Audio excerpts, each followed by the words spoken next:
And welcome to episode 22 of the At Bat podcast presented by War Media, where we give you our thoughts on the latest Chicago baseball news as well as take a trip around the league. I am Saul Rodriguez along with Miles Porter. How are we doing today, man? Hey, doing good. Doing very good. A lot of oh my gosh, we're gonna get into it, but the White Sox are even for me as a Cubs fan, I want to see Chicago team succeed. This team's breaking my heart right now. This is painful to watch. Yeah, no, it's definitely I feel like every episode it just keeps going lower and lower and lower when it comes to the White Sox talk. And yeah, it's Yeah. like regardless, bro, we're Golly. both wearing Cubs jerseys, but you for a lot of the guys in War Media, I mean they're Sox fans, so it's like you don't want our our buddies to be down and out, you know what I Right. mean? And Yeah. it's starting to be really tough to just find any silver lining. But Jeez. Painful to see. yeah, we'll see. But I do want to get into first is the Milwaukee Jaguars playoffs. So tell us how that went, man, over the weekend. Yeah, it went the way it went. That game has been rescheduled for tomorrow night. And we got the championship series coming up, so that's fun. It's been a very long season, and this is kind of bringing everything home. And tomorrow will be my last game with them for the season because as you know, I'm going to Israel next week. So hoping to finish out this season strong, and I'll be rooting for my boys overseas. No, hey, there you go. That's what I like to hear. I mean, and it also did want to like get into. We talked about it a little bit before we got on. Is just kind of lay out like what's the deal when you go to Israel. Just kind of give our fans kind of an insight of what's going on. Yeah, yeah. So I am staffing. I'm leading a group of participants in Israel as I was led in March when I went for my birthright trip. And so for me, this is just a way of paying it forward. No baseball right now. That won't be till I go back there at a later date. Um, but this is to give other people the experience of Israel that I had. So I'm in a leadership role along with amazing co-staff, an amazing tour guide. So I'm excited to go back in general, and I look forward to seeing everyone's reactions when they're in the country and they experience certain things for the first time.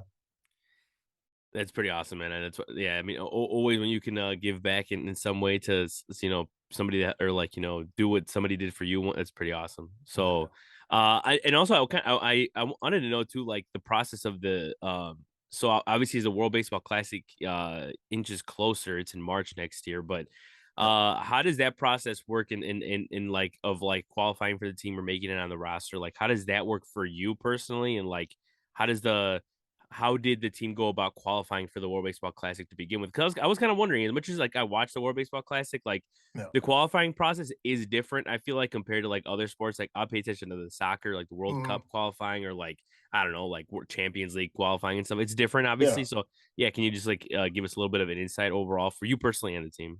Yeah, yeah. I think it's for the team itself to qualify. That's still a bit of a blurry line, but yeah, I Mm, think for an individual player, specifically for I could talk about for Team Israel is if you're Jewish or you have some sort of Israeli bloodline. And for me, being adopted into a Jewish family, that is where certain things have come into play for me with that process. There's a lot of players on that team, such as Ian Kinsler, who's another great example of someone who has a lot of ties and is Jewish. Um, so it depends. It depends on your scenario and how you were brought up and what your connection is to Israel, what your connection is to being Jewish, and that's how the Israeli baseball team is doing it. And when I played for the national team for Switzerland, simply it was because I was living there, with my girlfriend. So it's so different. That's such a good question. It's so different for every team. But any sort of national recognition, representing a country. It's one of the mm. coolest things in the world. So, I look forward to seeing what unfolds down the line. I'll make sure to reveal more soon.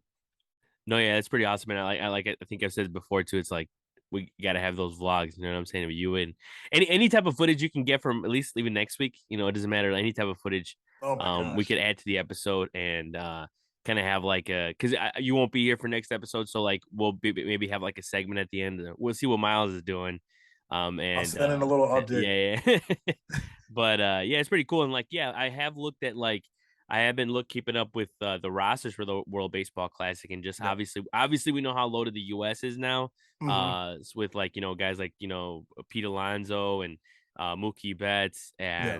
and Mike Trout, but you honestly look at other teams, including Israel, and more and more Major League Baseball talent is being put on those rosters. I think it's Yeah. pretty Yeah. damn Yeah. cool because you want the World Baseball Classic to just get more and more respect and just higher in the ranks for tournaments in the world, and this will definitely help it. I mean, I saw Harrison Bader committed to the team, Jock Yeah. Peterson apparently also on the team, and just plenty more I'm sure to come. So that's really cool, and yeah, and you mentioned Ian Kisler and the fact that he's the manager now. I think it's speaks Yeah. volumes as to like what you know, um, that how much that team has grown and is growing compared to the last World Baseball Classic where they made a significant impact.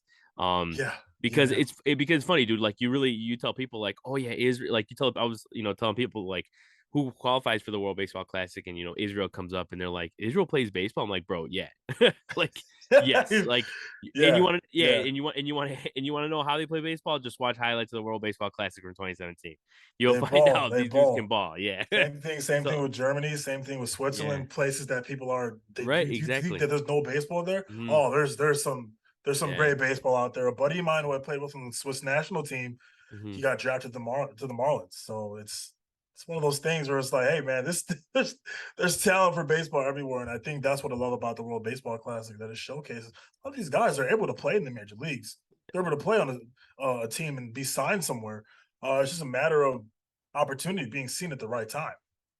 Yeah, and that's the thing too is like that's what I like about the World Baseball Classic is you get a peak of like these amateur players that Yeah. you never heard of or whatever, and it gives them an opportunity, and stuff like that, and also just seeing other countries like I mean I like and like I said too with along with Israel is like teams like Colombia too. Like I didn't know Hmm. Colombia was that big in baseball, like to have and they had a Jose Quintana and he was played really well against the U.S. and all that. So Yeah. yeah, Yeah. we're months away, but I can't wait for that tournament because I think it's going to be like the best World Baseball Classic ever. I agree. So hopefully, yeah, everything goes well for Israel and yourself. So I'm pulling Thank you. for you.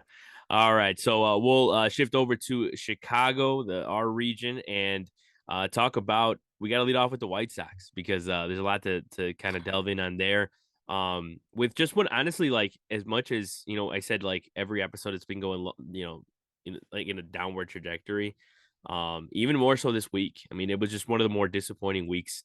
And it can as it continues even into this week, one of the more disappointing weeks in Sox for the Sox season. And it's just losing series and getting swept. Yeah. They lost the series to the Orioles, which is not a total downer, but the fact that they could have easily won that series Yeah. once again is the disappointing part. And then they got swept by the Diamondbacks. I mean, that's like regardless of where the Diamondbacks are, because when you really look at it, I was looking at it, and I mean, like mathematically, they're actually still in the wild card hunt. They're 9.5 back, but they're still there. So they're not a terrible team. But Yeah. again, this is a team that has more talent than the Diamondbacks on paper, and should have been able to beat them. As it stands, the White Sox are 7.5 games back in the wild card race, Woo. and 6 games back in the Central. Um, we'll delve into each series and kind of talk about it. But yeah, I know you had a lot to say. We're texting yesterday, and just what stands out from this type of week for the Sox. This is just as bad as it gets for this team. We touch on it, and it's interesting because we're seeing teams change throughout the year. We're seeing teams get better. We're seeing some teams, kind of go in the wrong direction. And with the White Sox, they've kind of been in the middle this entire year. Last 5 games, we just gone in the wrong direction. 2-8 of the last 10 games.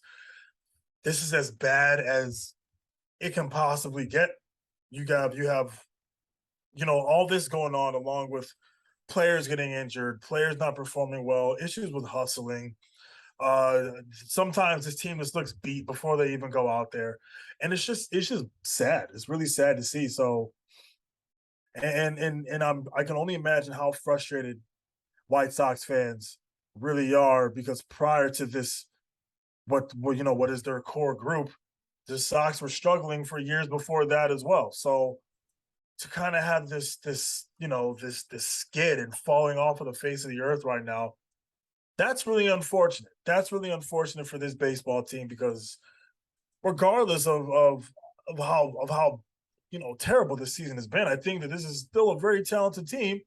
I think that there just has to be some changes in when it comes to leadership. They need to get a manager in there that's going to fire these players up, that's going to keep these players on their toes a little bit, kind of enforce better, better situational hitting, kind of getting on pitches a little bit more and not allowing certain things to progress it the way that they have throughout this entire season.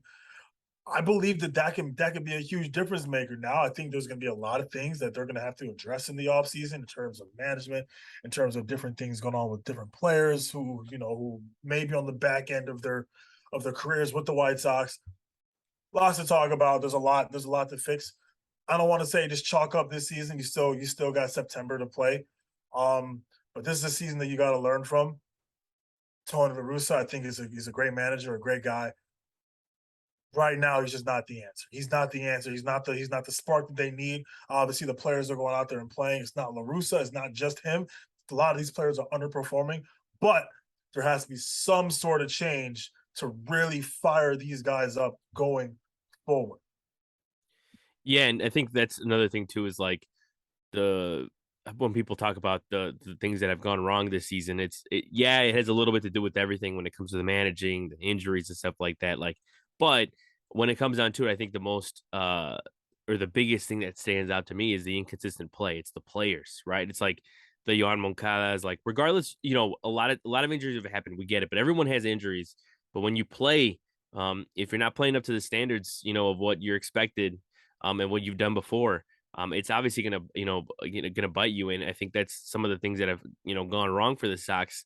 And as much as we've appreciated the Jose Abreos and Luis Roberts when they're on a hot streak, and Tim Anderson, obviously him not being here hurts, but the Sox have enough talent to pull through and to be able to overtake the Guardians or the Twins in the standings, and it's just not happening. It hasn't happened all season, and yeah, there's a month left, and yeah, you can't really chalk it up just yet. You can't throw in the towel. I know I've seen a lot of people talk about the Sox being dead and them being done, but anything could happen, and especially going to September. I think we've seen in our lifetime of watching baseball. I mean, I know I remember the '07 Rockies. I don't think anyone really expected them to have a deep playoff run. They won like 22 out of the last 23 games going into October, and there you go. So it just takes one good run, and if the Sox could get Tim Anderson back, as soon as possible and go on a little run, I mean that could change everything, and they definitely have the opportunity to do it. But they got to do something. They got to do something quick. I know. As always, their schedule looks favorable, and as always, that's a double edged sword because you're like, it's teams that are under 500 or whatever, but it, everything's in their hands. They're playing, upcoming. They're playing another series against the Twins that they just gotta have. So it's really all in the Sox hands. They got to just win the games, as well as hope that the Guardians, go on a little bit of a losing streak. So a lot can happen, and a lot needs to happen for the Sox to get back on their road to the postseason. They in that series in the past week they did lose to the Orioles 2 games out of 3. In the opener, Cease, for his standards, has had a rough month. He had an ERA of 3.26. Anyone else, you're looking at that and just not batting an eye. But for Cease, he's a guy with a 2.27 ERA. That stands out. In the second game, the Sox were able to win that. Giolito bounced back from a rough start. Gavin Sheets, who's been playing out of his mind in the second half, or at least since coming back from the AAA stint. And then in game 3 was that dude that gut wrenching loss. Yeah, it's one of those games where it's like even if you're not a Sox fan, you watch that, you just cringe because it was in the ninth inning. And the Sox were up 3-2, I believe it was a score, and the Orioles popped it up in foul territory, and Adam Engel went for it, and he dropped the ball, and that was like the third out. It was Kyle Stowers who was batting, and then in the next I think it was the very next pitch, Liam Hendricks throws, and it's a solo bomb to tie the game, and that's like, I mean, if that doesn't say everything for the Sox season. I don't know what does. And yeah, I was just watching. I'm just like, man. I mean, it doesn't get any worse than that. They were ended up obviously, like I said, they could have easily won that game and won the series. And then they ended up coming back home and getting swept by the Diamondbacks and losing game 1-7-2. Cueto, had his worst start of the season. I think looking at that, we've been praising Cueto for as long as he's been with the Sox, because he's been one of the best pitchers, and he got lit up. In game two, the Diamondbacks finish off this. In game two, the Sox lose 10-5. Merrill Kelly is able to hold off the Southsiders. And then in game three, the Sox lose 3-2.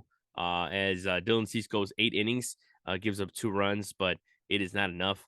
And then Sox opened up a series. Like I said, it's leaking into this week as the Sox opened up a series against the Royals, and the Royals just owned the Sox. Like it's been an all season thing, and they have their rookie Nick Prado. He had 2 home runs yesterday, and in a 9-7 Royals win. And I will say this too, with that Nick Prado as a rookie, he became just the third rookie in Royals history. He joined a list that has Bo Jackson and Kevin Seitzer as the only rookies in franchise history to have a game with 4+ hits to go along with 2 home runs. So a historic night for that guy. But also Gavin Sheets, 2 home runs, 5 RBI. He's been killing it, dude. I mean, ever since he came back from the minors, he had a little bit of a stint down there, and he just it looks like a different player. He has a 970 OPS in the second half. Just kind of what have you seen from him, and like what improvements has he made, or what does he look different when his swing and stuff like that? Because there's got to be something that he's worked on to kind of get not necessarily back on track. This might be the Yeah. best stretch of games we've ever seen. Sheets play. Yeah, one thing that I've always been noticing with him, especially over the past few games, like you've talked about, is just his approach at the plate, what he's looking for, and in terms of with his swing, I've always felt that Sheets he has so much strength, and he has so much strength, but he can still be smooth with what he does. And that's so much what I tell a lot of the players that I coach, is that we can still be a strong hitter, but we can also control how long our bat stays to the zone. So if you're watching him, so anyone who's watching Gavin Sheets hit right now, during his at bats, he's very patient. And a lot of what helps us hitters succeed is keeping our bat through the zone as long as possible. And so what I mean by that is, as a hitter, when I am at the plate, I don't want to swing in which I'm going too far up or my hands are going too far down. If we could find some sort of middle ground, now, I'm not saying to swing completely straight. You do want to get some angle with that swing, but at the same time, keeping our bat head, that barrel through the zone as long as possible, gives you so much more of a chance for the ball to touch your barrel. And that's what I'm noticing with him right now. I think that's made the biggest difference. A lot of what I saw from Sheets earlier this year was a lot of trying to lift the ball. So causing him to swing over the ball, resulting in strikeouts, resulting in lazy flyouts or weak ground balls. I think that's one of the biggest things for him right now. That's what I've noticed from him, and I think that makes the biggest difference because he's giving himself a chance every single time to make solid contact. Yeah, and to compare, the first half that he's had in the 28 games that he's had in the second half, in the first half he had a 659 OPS, so he's had a big, has made a big leap from that, and you know, to a guy that I think maybe the Sox might have considered trading at the deadline for a piece, and obviously there's a reason why they didn't, and maybe this is why they knew he could find it, but yeah, I've always looked at his swing and kind of thought to myself, he's got a really, really nice swing. And I think the way that um he plays the game, is Yeah, definitely, a guy that could play himself into a starting role with the Sox if everything, absolutely, goes well for him. So, and the absolutely. Sox have always, or at least for the past few years, I should say, looked for, a left-handed power bat. And if he could do that for them, that would be really big and Yeah, definitely help him out, especially this stretch and going into next year. The Sox did yeah. have some bad news when it comes to the injury uh, bug, and it's Michael Kopech going on the 15-day IL with a knee strain, just something else the Sox don't need, and it just continues to pile on. So Sox will have to make do while he's gone. And then, of course, Tony La Russa. As you mentioned before, he is going further medical testing. He missed a game 1 against the Royals. I don't believe that he'll be at game 2, but I don't think I'm not sure if they have released that news just yet. Um, Thinking but yeah, about you, Tony. We're thinking about you. yeah, no, yeah. Despite of what's going on in the season, I mean, these guys are humans, so it's like Exactly. you really hope the best for them, Yeah, and hopefully everything turns out well. For looking ahead, they have 2 more games against the Royals. The Sox have already lost his series against them against Kansas City. The Kansas City owns a 10-7 season series lead. So this most the Sox can do is cut it to 10-9 to end the year. 2 more games against the Royals, and then 3 games against the Twins. What do you expect from the Sox, and what can they do to beat a team like Minnesota? The Royals, you got to win those games. Um, yeah. but the big series is this weekend against the Twins. What do you think about that? Gosh, I think we kind of know what to expect a little bit with this team at this point. What I'm hoping to see out of this team is just a little bit more life, just a little bit more fight in terms of what is on the line because there are certain things this season that are still very obtainable. They've put themselves in a position where it is much more challenging to obtain some of these things. Um, but go. I think when it comes to Minnesota, do not let this team uh come into your house, eat your food, and make a mess. No, this is your house. They're coming to the south side of Chicago. You guys got to take care of business. I am sick and tired of seeing this very talented team. My opinion is not going to change on that. I'm tired of seeing this very talented team um struggle against teams that they should be handling their business against. Um, that's a big 3 game series. That's a big that is it's huge. If they want any chance of getting back into any sort of contention this year, you got to sweep, and you got to take care of the Royals before that. There's very little room for error going forward. And as I'm looking at their schedule right now, they have a pretty favorable schedule in a lot of parts of what I'm looking at. Certain parts, we'll see about how they do against Seattle when they leave next week. But you know what? I think I think it is so important that the White Sox understand that they this is in their hands. Like Boone said, is right in front of them. You know what I mean? This is the same thing for the White Sox. There's still so much that they can obtain. It has to start with this series against the Twins. There is no game that you can. The Sox are out of this position where they can lose games and things are going to be okay. They're 4 games away from losing 70. So my hope for them is that they kind of kick it into gear, kind of hit the reset button with these next games against Kansas City, and then when Minnesota comes down, handle your business. Handle your business because that's what we do in Chicago. Yeah, and there's 9 games left against the Twins. I mean, that's a lot. Yeah, That's yeah, that's you know that's so much, and uh, the Twins lead the season series 6-4, but the Sox can flip that on its back, easily. So it's going to be a tough road, but like we said before, it's really on the Sox hands. They can easily get back into it if they just play like themselves and get healthy and get all that done, and hopefully things go their way. So um now shifting over to the Cubs, they've obviously had a better second half. As much as they sit here at 55-75, and but I will say that they got checked this week. In the past week, they got checked by the central leaders, and they play well against them. We've said that multiple times. They play well against the best teams in the Central, but they lost the series against the Cardinals 3 games out of 5, and then they lost 2 games out of 3 in Milwaukee. And to be honest, the series against the Cardinals, this is the second time that they've gone toe to toe with the Cardinals and just lost by a game in a 5 game series. So again, great signs. But it just shows you how much the Cardinals are better, and just the class of the Central so far this season.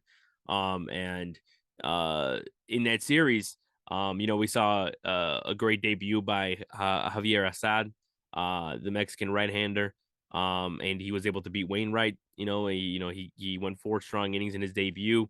Excuse me, the Cubs were able to win that game 2-zip, and then we saw on the flip side we saw Adrian Sampson have a tough start against the Cardinals, a rare clunker for him.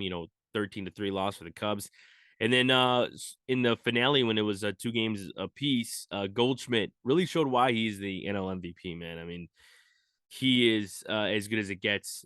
2 home runs, 5 RBI performance. In the game against Stroman. Stroman, gave up 5 in 5 innings. Um, what have you seen from a team like the Cardinals that kind of solidifies uh, their spot for you in your mind? Like, what do you see in their game that's like they're going to be, despite how weak the Central has been this season, Yeah. what makes them the team to beat in the Midwest? The experience, the culture of St. Louis, the veteran presence on this team also makes such a big difference. You got Nolan Arenado, you got Paul Goldschmidt, you got Adam Wainwright, you got Yadier Molina. You got so many veterans on one team, talented veterans, not just guys who are just kind of playing their days out. Every player I just mentioned has had some sort of major significant contribution to this team throughout the year. You have that on top of the younger players who are looking to these older players who are also being very productive on this team, and it's kind of all just coming together. And this is why not only do I think the Cardinals are, I think they have solidified themselves for the rest of the season. I think this team is way too mature to slip or anything. I think the Cardinals pretty much have it in the bag going forward, and they know what they have to do. They know what they got to take care of. I think when come playoff time, they're going to be a very hard team to deal with. Just because I believe that the knowledge of this baseball team is that of 5 coaches who are playing next to their players. So that's scary. That's really scary because playoffs come around, everything's hits a reset. So I think it's just the culture, who this team is, and who the guys they got. It's almost like you expect it. Yeah, and that's the thing. Like, as much as we roast the Midwest this year, like how like compared to everyone else, like it's just been whack baseball, and like Yeah, we see a lot of it. Like, we have the right to say that because we see so much of it. yeah, But the Cardinals are always that type of team where like always. it doesn't matter what type of season they have or what type of team they have. And like it's just, I don't know. The more you see the team, it's the more that you understand why they are the best of the best Yeah, in the Central Division in general. Tommy Edmonds of the world, the Lawrence New Bars. I mean, dude, where do they get these guys? I right. mean, Yeah, right? It's yeah, like yeah, you watch the Cardinals and it's like Brendan Donovan and Lars yeah, Nootbaar and these guys, dude, they come out of nowhere and they rake. They just come yeah. up and rake. And I feel like every single year there's a couple of guys. Every year where the Cardinals are great, they have 2 or 3 young guys come out of nowhere and just rake, dude. And it's not even like the Dylan Carlsons of the world. Like, he's not having Right, as right. good of a season as he should be, but like those guys are just killing it. And not even that, but Defensively as well, they've been yeah. incredible this year. Mhm. Yeah, and then like we've talked about it before, but obviously Pujols is having a out of this world season for his age, and, Yeah, and just how good he's been, come and on, just Albert. yeah, I mean it's just They're been right there. crazy. So yeah, if he can, I think he still 7 away or 6 away, I think, Is it 6 right? away now? Yeah, I think it might be 6, but 6 away from 700. Um, yeah, it's gonna be interesting to see, if he's able to get that as soon as possible. He's got like 30 games left. So hopefully the Cardinals put him in the lineup every day to kind of get in there, because I know he's been better against left-handed pitching all season. I think that's where he's done the bulk of his damage against left-handers. He's got a crazy OPS against them compared to like the right-handers, where I think it's like six something. So yeah, hopefully that works out for him. And then the next series the Cubs lost was against the Brewers in Milwaukee. Now that series, again, was kind of those classic Cubs Brewers matchups where first two games are split and the third game is a rubber match. And in the first game, Ian Happ had a day. It was basically Ian Happ beating the Brewers on his own. He had two hits, both of them were home runs, and that led to the Cubs 4-3 win in extra innings. He became the first Cubs player in history to lead off an inning with a two-run home run, obviously with the aid of the ghost runner at second in extra innings. And also was his first extra inning home run in his career, so that was cool to see. In game two, it was all Brewers late in the game. That game it was nothing. Going into about the seventh inning, Drew Smiley and Woodruff they had a battle, and but the Cubs bullpen of Rowan Wick and Michael Rucker were not able to hold off the Brewers in a 7-0 loss. And then the offensive battle in the finale, Brewers ended up winning 9-7. Yelich had three hits. Nico Hoerner had himself another three-hit game. That's I believe, it's his 13th of the season. That puts him fifth in Major League Baseball with multi-hit games or three-hit games, I should say. But in all in all, the Cubs won that series, and I think we could take any consolation. We'll take any consolation that we can get this season. We won that series 10-9 overall, and honestly, dude, if the Brewers do not make the postseason, in like if they get left off the wild card, and Central, they could point easily to something like this, a season series where they should have had more games against the Cubs and they didn't. Yeah, So I think when it comes down to it, it was a big deal that the Cubs were able to beat them on there and then kind of uh have the upper hand. yeah, But like for the Brewers, they have a lot of not necessarily issues, but a lot of things that stand out to me that I don't know if that's a good sign, because you look at the teams that score the most, the bulk of their runs by home runs. Yankees are yeah, first, Brewers are second, but the Brewers are a way different team than the Yankees. The Yankees have an offense that has Judge, who's just a 10 away from 61, Stanton, DJ LeMahieu. Like their lineup, Rizzo. They have a lineup that's way different from the Brewers. The Brewers, I feel like, as much as they can live and die by the home run, it doesn't really make sense to me because their lineup doesn't really have a lot of home run hitters. Like, they're Rowdy Diaz, I believe, is their leader in home runs. Willie Adames has not been as great as he was last year for them, but um just kind of, what do you think about the Brewers and the way they have played this season? And how do you feel about their postseason chances as we sit here with like a month ago? yeah. I think this is a team that cannot live and die by the home run, but unfortunately, that's been one of their biggest downfalls. And when we talk about what makes the Yankees successful with that is that the Yankees are also a very productive team in other ways offensively. The A lot of what the Brewers have done this year have they've had their games where it's been pretty amazing to watch offensively. Then they've had their games where it's very lackluster. Players like Christian Yelich, who actually had an amazing series against the Cubs. I want to point that out right now. That was Christian Yelich from a few years ago. I haven't seen him in a little bit. It was nice to see him again.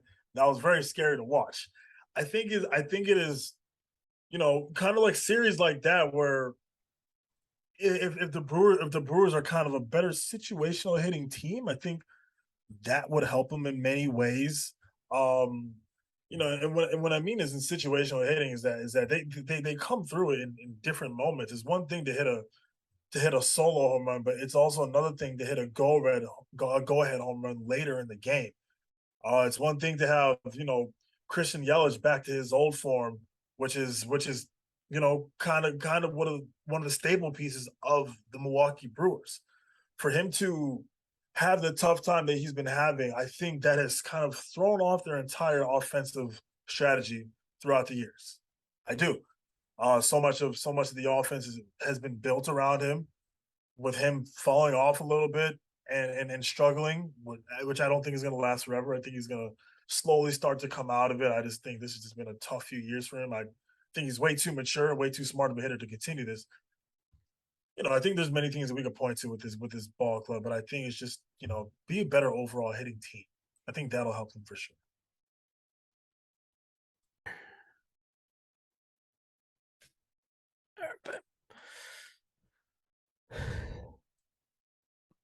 But yeah, no, the Central is gonna, the finish for the NL Central is gonna be, fascinating to watch. As you know, we'll see how the Brewers are able to try to get back into the race more, and against the Cardinals, because those series are always good too. I mean, I feel like they always match up well against each other, and these are just anytime you face a team that knows you well, it's always going to be a battle. But as for the Cubs, they continue their losing streak into that series against the Blue Jays. They lost a couple of really close games. I think we saw, why the Blue Jays are in the position that they're in. They just have, tons of pop and just tons of talent on that team. In the first game, Cubs, could have won that game also. I mean, they lost 5-4 in 11 innings. And then in the second game last night, Toronto just outslugged the Cubs. Morel, Contreras, they had home runs, but it was not enough. Stroman returned to Toronto, and he was able to bounce back with 5 innings, one earned run. And then Contreras left the game with an ankle injury, so that's something that we also something to watch out for. Late in the season, so you don't, and he's obviously, going into free agency, most likely. So, it's going to be, one to watch out for how the Cubs handle that, and to see how long he's out for, if he is out. Also, I wanted to talk a little bit about Brandon Little, and just kind of, man, I feel bad for the guy. He just had a debut. He made his debut yesterday, and it was a walk. He slipped on a comebacker. Couldn't get the run out at first, and then immediately after that, De Oscar Hernandez hits a home run over the right field wall. So, tough debut there. But it's one of those things where I feel like sometimes when debuts don't go that well for players, it's I mean, look at Chris Bryant. I always point back to that one because Chris Bryant, struck out. I think it was 4 times against James Shields. If not, it was 3 times, but he did That was strike 0 for out. 5, if I'm not Yeah, mistaken, yeah, yeah, right? yeah. Yeah. So you don't always need a great debut to make sure that you can have a successful career. So hopefully Brendan Little is able to bounce back from that. But another big series coming up for the Cubs this weekend. It's another playoff type series against the Cardinals. It'll be at St. Louis.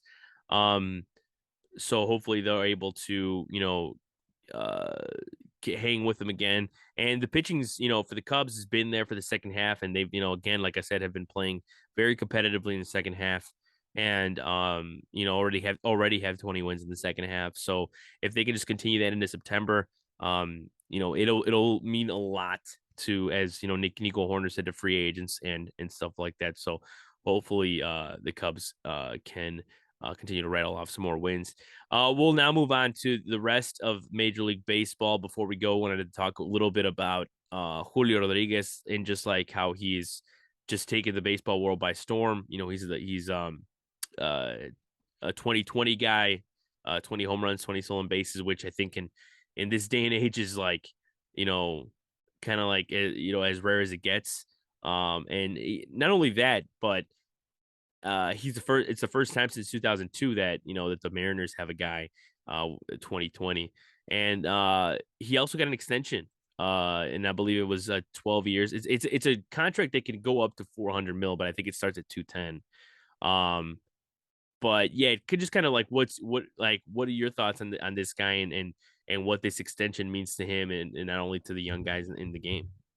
Yeah, it's very much well earned. I think because of who he is, and when you see interviews with Julio Rodriguez, he's such a charismatic kid. This there's such a great head on his shoulders. And I also believe that he's had a solid season as well. 116 hits, 266 batting average, 66 runs, 65 driven in, and 23 stolen bases. I think there's so much of an upside to him. There's and the Mariners, they recognize that. They recognize what he could do for the game going forward, along with obviously the other players who look to him.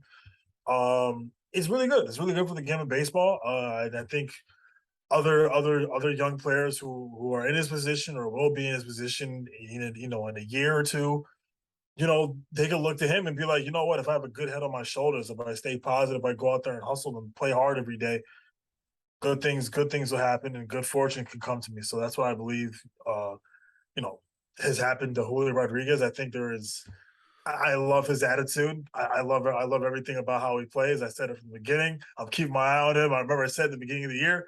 I've always been, a big fan of his before he came up. So there's so much to look forward to with that, and with other players who are in similar situations as him. As I said, you know, he's kind of the role model that that could be. He's kind of sets the bar. So that's what I look at when I look at it.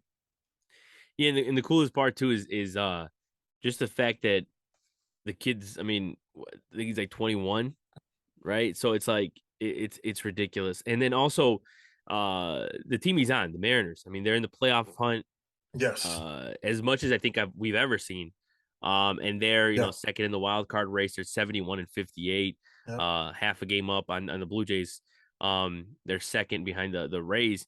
Man, if they could just get into the postseason, I mean, Yeah.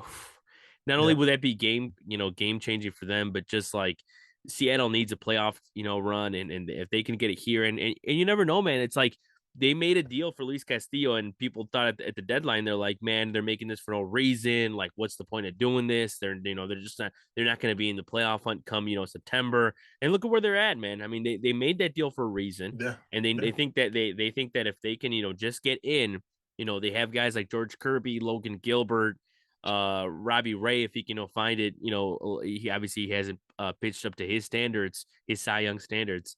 But if Marco Gonzalez, they have a nice healthy staff that when you put in a postseason series, you never know. And I think that's what they see Yeah. in themselves. And I think that's what they're hoping for, is that they could surprise. And I think when you match them up to these teams that are going to be in that wild card, little tournament for three teams, they can easily beat any of those teams, which is the Yeah. Rays, the Blue Jays, or even like the Twins.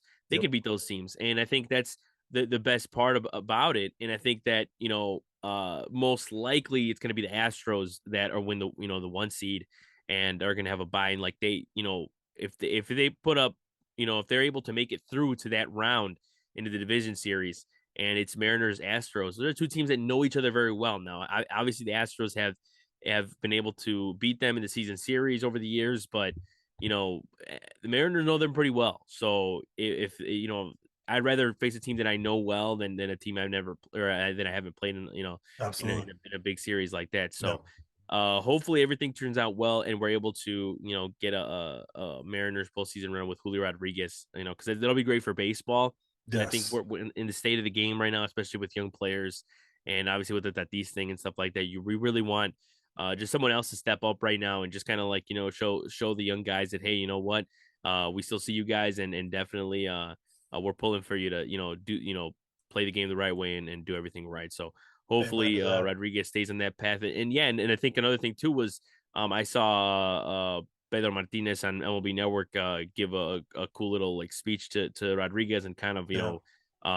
let him know that they're proud of him, and that they if he, that he, to as a country, as a Latino and stuff like that, to kind of um make sure he knows the responsibility that he has on his shoulders. Like, it's cool that you have a great Yeah. contract, it's cool, this and that, you have the accolades, but to just remember your position, and just remember that kids are looking up to you, and to continue to play the game the right way, which I'm most confident that he will. So Absolutely.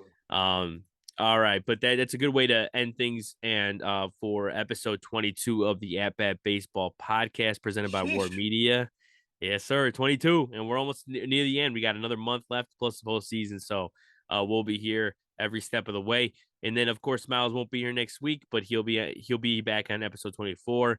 And we wish you the best in Israel, and hopefully everything turns out well. And we'll get to the like you said, we'll have a little sneak peek, hopefully, of like what a little bit of footage of what you got, and we'll put it in the next Absolutely. episode to see how Absolutely. I'll it share goes. So, everything. all right, man. All right, for Saul Rodriguez, Miles Porter. This is the At Bat Baseball podcast, and see you next week.